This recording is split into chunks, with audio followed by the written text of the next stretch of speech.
I couldn't believe the amount of time and effort I'd invested into planning my wife's birthday. From the very beginning, it was my idea. Every detail, every cent spent, every late-night brainstorming session. It was all for her. I wanted the night to be perfect for the woman I had been married to for 4 years, the one I had built my life around. The venue was incredible, a rooftop downtown with a breathtaking view of the city skyline. I had gone all out, arranging for a 5-layer cake blending her 2 favorite flavors, chocolate and vanilla, and even a champagne tower. The glasses were stacked so high, glimmering in the lights just like something you'd see in a movie. I'd paid extra to have fairy lights strung up and even had exotic flowers flown in from around the world. Flowers she'd always dreamed of having in her bouquet. It cost a fortune, but I didn't care. This night was supposed to be about making her feel like the star of the show. I stood there in my finest suit, watching her mingle with our 60 guests, family, friends, and people we'd known for years. She looked stunning in the dress we'd picked out months earlier, her hair shimmering under the lights. I was proud, although exhausted. This was what marriage was about, right? Making her happy. But then she grabbed the microphone. I expected a heartfelt speech or a thank you for everything I'd done, but instead, she raised her glass and began speaking about Damon Rivera. She called him her guiding light and talked about how he had been there for her through the hardest times. I stood frozen, a smile still on my face, but inside, I felt everything shift. Damon, her colleague, the one she mentioned a few times, always casually, as if it meant nothing. Now, standing there, I felt a knot form in my chest. I forced myself to breathe, hoping she'd mention me next. But no. Instead, she turned to me with a small smirk, as if she was about to make a joke. She handed me a small gift bag. "For you, honey," she said, her tone light. People laughed, thinking it was cute. I opened the bag, expecting a small gift, maybe a tie or a watch, but instead, inside was a black T-shirt, a designer brand folded neatly. I pulled it out and held it up, and there it was in bold white letters, "Divorced." The room went silent for a moment, and then a few nervous laughs filled the air. She grinned as if she had just cracked the funniest joke ever, like she had won some sort of comedy award. My hands trembled as I stared at the word divorced on the shirt. After years of marriage, all the sacrifices, sleepless nights, paying bills, and planning things like this was how she chose to celebrate. My throat burned. I could feel every pair of eyes on me, waiting for my reaction. I could have screamed. I could have thrown the shirt back at her and stormed out, but I didn't. Instead, I laid the gift bag down on the table and pulled out the Cartier bracelet I had bought her real birthday gift.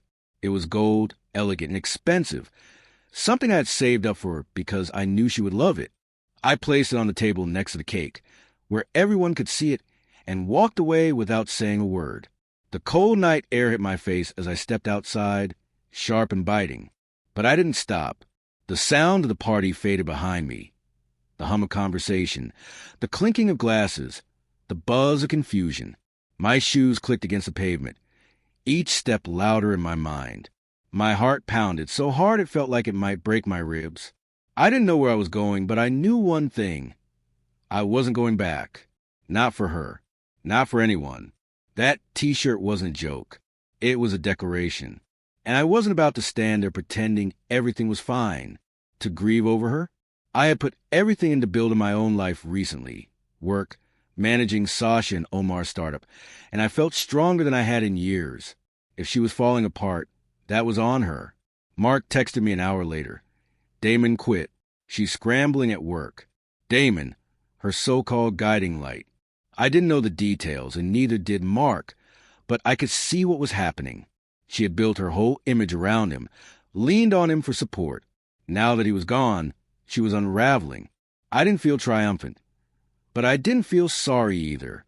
I had moved on. I went back to my work spreadsheet, the numbers blurring for a moment before I refocused. Work was my anchor now. The next day, I got a call from Lisa, someone closer to my wife who I hadn't completely severed ties with yet. She hesitated at first, unsure if I would want to hear what she had to say. She told me about a podcast my wife had tried to launch. It flopped one episode, and people hated it. I was driving home at the time, the city lights blurring. As I passed by, I barely responded, just a short here and there. Lisa continued, talking about how my wife was posting online again, try to win back her followers. But it wasn't working. People kept bringing up the party, the one with the t-shirt. I tightened my grip on the steering wheel. That damn t-shirt. I didn't say much more, just let Lisa ramble until she finally quieted down. I thanked her for the update and hung up. I didn't need to hear any more. She was unraveling piece by piece, and I wasn't surprised. She had always been good at standing tall when things were easy, when others, like me, were propping her up. But when those supports were gone, she didn't know how to stand on her own. Meanwhile, my own life was picking up.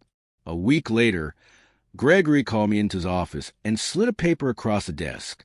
"You're speaking at a conference next month," he said. It was a local business event, and they'd specifically requested me. He laughed when he saw my surprised face. "Yep, you've been killing it lately. People are noticing."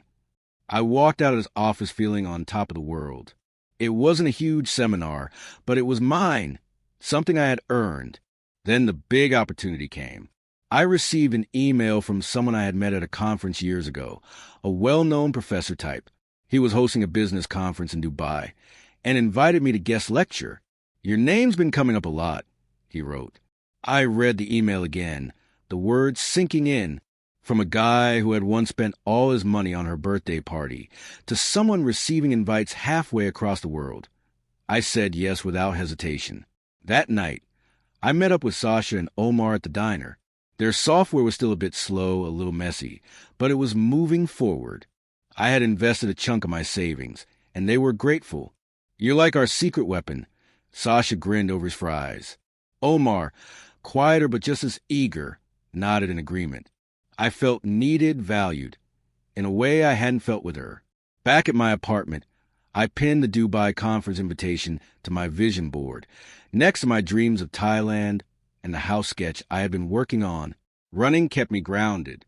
Every morning, I hit the pavement, my breath fogging in the cool air.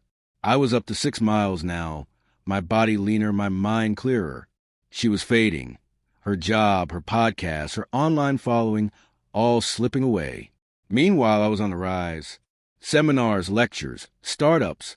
The world that had once revolved around her was now turning toward me, and I wasn't looking back. I didn't hate her. I didn't think about her all that much. But knowing she was struggling while I was climbing, that felt like justice.